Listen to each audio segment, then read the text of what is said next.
So hey guys, so this video is gonna be a video about happiness, like philosophically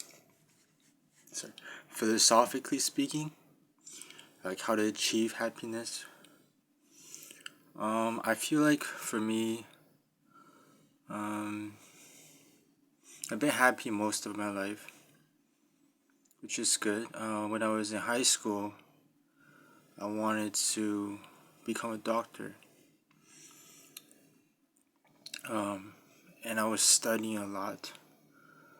But I would say like that time was probably the time when I was the least happy.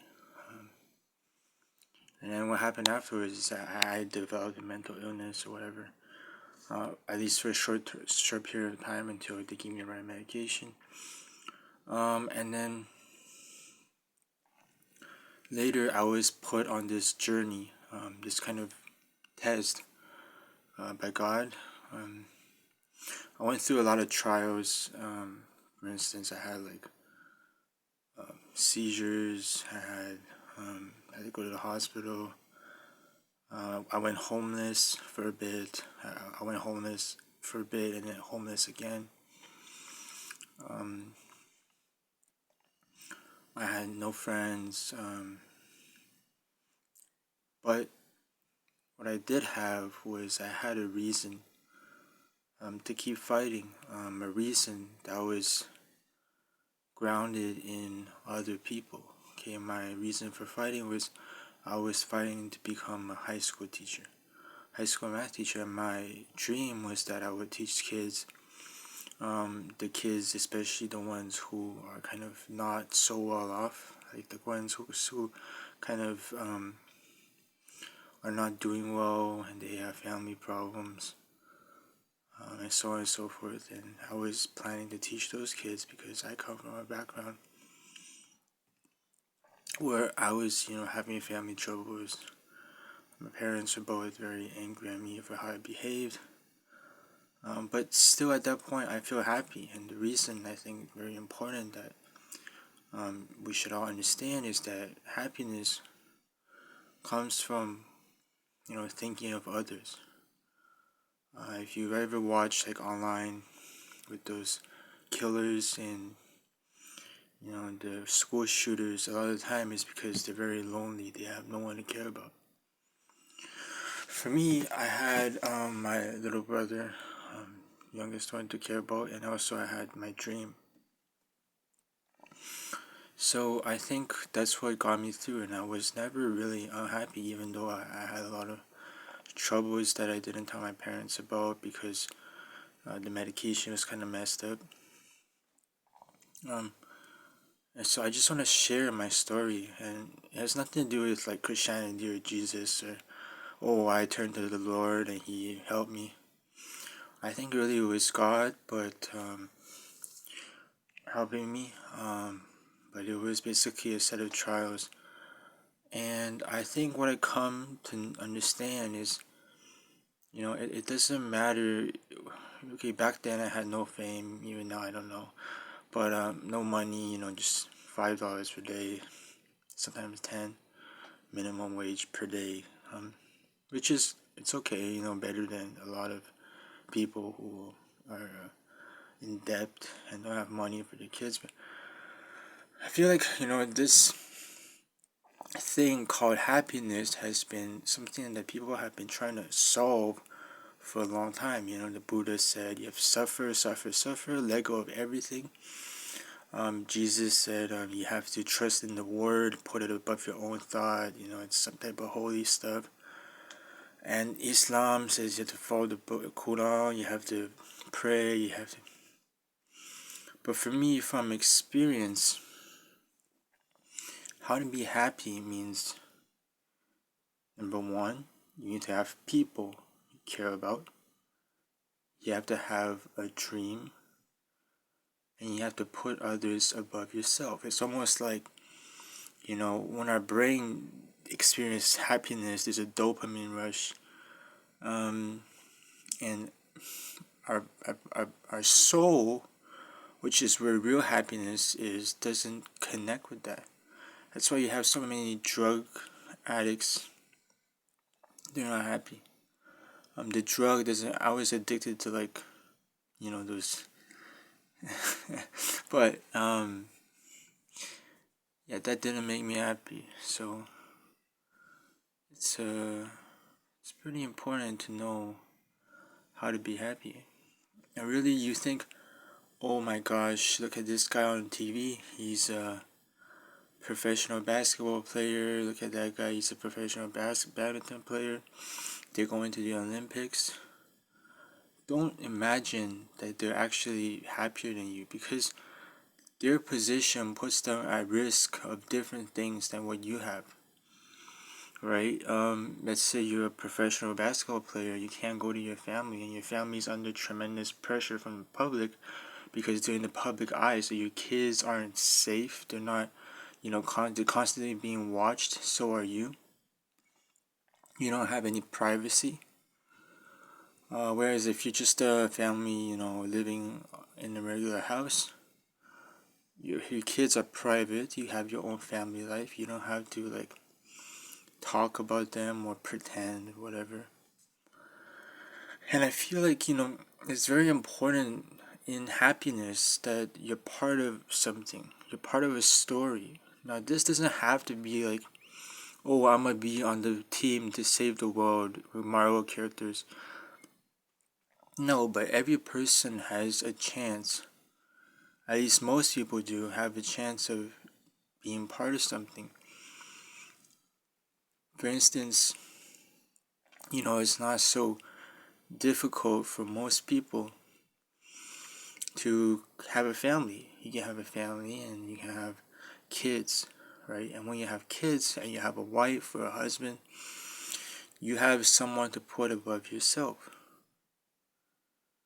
That's where, heaven offers you the ability to be happy, because happiness, as heaven forces your soul to be, happens when you do something for someone else. And by having a family, it's like the family itself is the button that gets you happiness.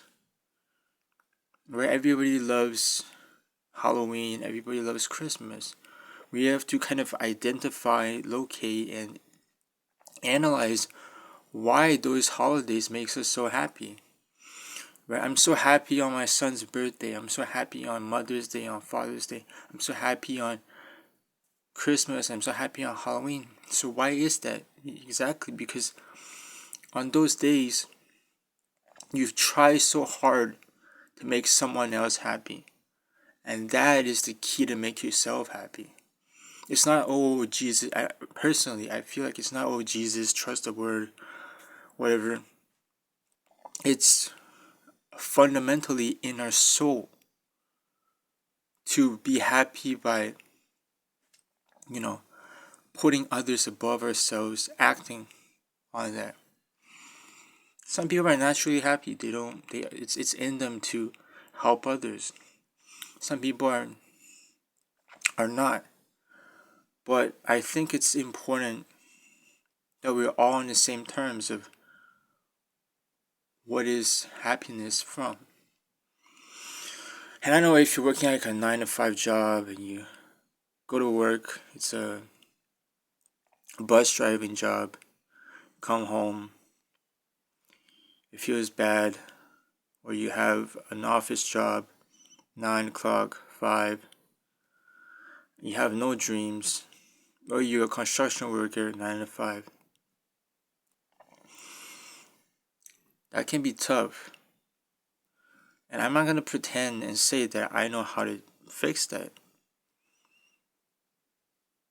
But I feel like if you identify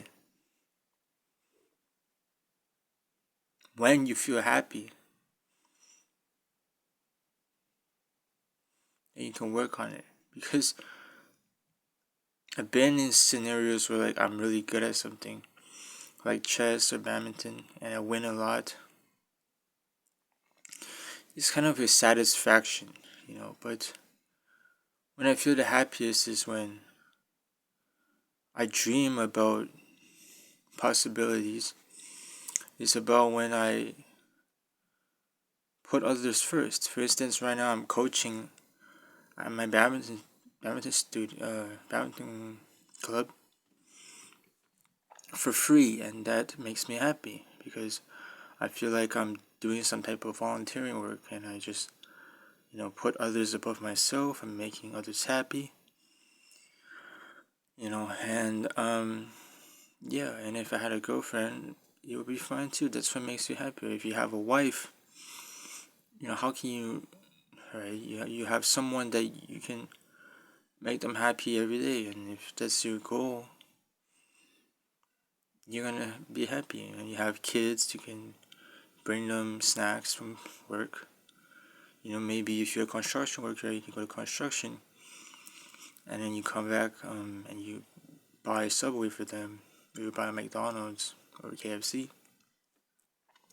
or some type of candy. It's not like a lot of people think that I'm not gonna attack any religion, but a lot of people are like, oh, okay, if I put Jesus first, I'm gonna go to heaven, blah blah blah. But it's putting Jesus first. It's not really gonna make you happy, cause I mean, where is Jesus? You know what I'm saying? Like, where is Jesus right now? I don't see him anywhere. But those are a couple of things you can keep in mind, and like be like, okay, I know what gets the button pushed. What makes me happy if I put others first. And the funny thing is, putting others first is also what helps society. So I think the gods were smart on this one. They made it so that if you put others first, you will be happy, and because you're happy, it means you put others first. And funnily, they created this thing to save everyone, which is marriage. You're in a family, you have kids, those are your kids, that is your wife, that is your husband. And your family is what you have to be happy. And this is kind of like, your drug. I don't want to say it like that because it's a very inaccurate word, but it's your real solution to happiness, right? Don't take it for granted because family is something it's very lucky to have. But yeah. Also, what else? Volunteering, right? Volunteering. If you have time to volunteer, it's very rewarding. It's almost like when you do it for money, you don't want to do it, but when you do it for volunteering, you want to do it. Because for me, yeah, I also volunteered, and yeah, that's kind of it's a couple of thoughts I wanted to share today about happiness. Um, we can all be happy, right? But when we take away the fundamental ability for happiness, like if this person is not even in work, he's just shut in, he has no friends, um, he or she has very low income and barely eats, and he's given a gun, so of course in that case, he has a chance of causing some type of shooting. Is understanding of people that we have to come to. A lot of people, they look at these criminals and they're like, these people are monsters. But you have to realize that monsters are created. Those murderers at one time in their youth, they were kids, and no kids is born a murderer. Even those kid soldiers, they're trained to be that way. The kid soldiers, they're trained to be that way. And a lot of them, they have very traumatic childhoods. Like the leaders, they like shoot their friend or whatever. So these lots of problems need to solve, but it's not always yours. Okay, it's a relief that it's not always your problem to solve. Some other people are gonna solve it. They're in the right position to solve it. So don't feel bad. Focus on doing what you can do to make yourself happy and those around you happy. And yeah, okay.